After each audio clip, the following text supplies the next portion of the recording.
built the altar of burnt offering of acacia wood, 3 cubits high. It was square, 5 cubits long and 5 cubits wide. They made a horn at each of the 4 corners, so that the horns and the altar were of one piece, and they overlaid the altar with bronze. They made all its utensils of bronze, its pots, shovels, sprinkling bowls, meat forks, and fire pans. They made a grating for the altar, a bronze network, to be under its ledge, halfway up the altar. They cast bronze rings to hold the poles for the 4 corners of the bronze grating. They made the poles of acacia wood and overlaid them with bronze. They inserted the poles into the rings so they would be on the sides of the altar for carrying it. They made it hollow, out of boards. They made the bronze basin and its bronze stand from the mirrors of the women who served at the entrance to the tent of meeting. Next, they made the courtyard. The south side was 100 cubits long and had curtains of finely twisted linen, with 20 posts and 20 bronze bases, and with silver hooks and bands on the posts.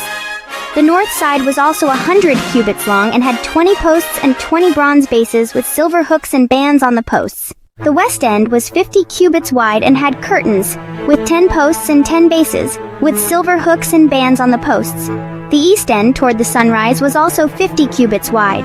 Curtains 15 cubits long were on one side of the entrance, with 3 posts and 3 bases, and curtains 15 cubits long were on the other side of the entrance to the courtyard, with 3 posts and 3 bases. All the curtains around the courtyard were of finely twisted linen.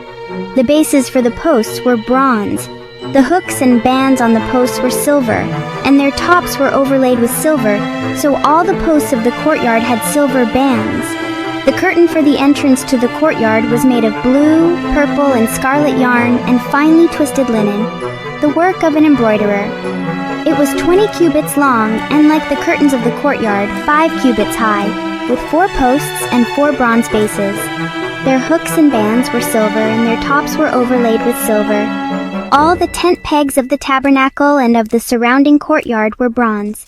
These are the amounts of the materials used for the tabernacle of the covenant law, which were recorded at Moses' command by the Levites under the direction of Ithamar son of Aaron, the priest. Bezalel son of Uri, the son of Hur, of the tribe of Judah, made everything the Lord commanded Moses. With him was Oholiab son of Ahisamach, of the tribe of Dan, an engraver and designer, and an embroiderer in blue, purple, and scarlet yarn and fine linen. The total amount of the gold from the wave offering used for all the work on the sanctuary was 29 talents and 730 shekels, according to the sanctuary shekel.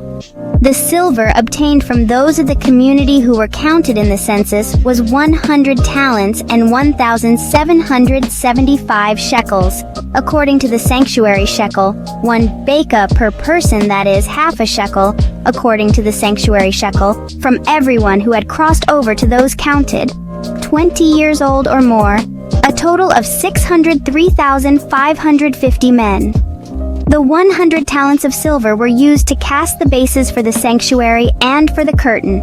100 bases from the 100 talents, 1 talent for each base.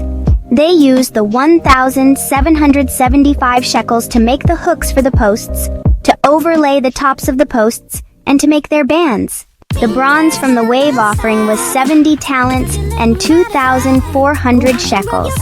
They used it to make the bases for the entrance to the tent of meeting, the bronze altar with its bronze grating and all its utensils, the bases for the surrounding courtyard, and those for its entrance, and all the tent pegs for the tabernacle, and those for the surrounding courtyard.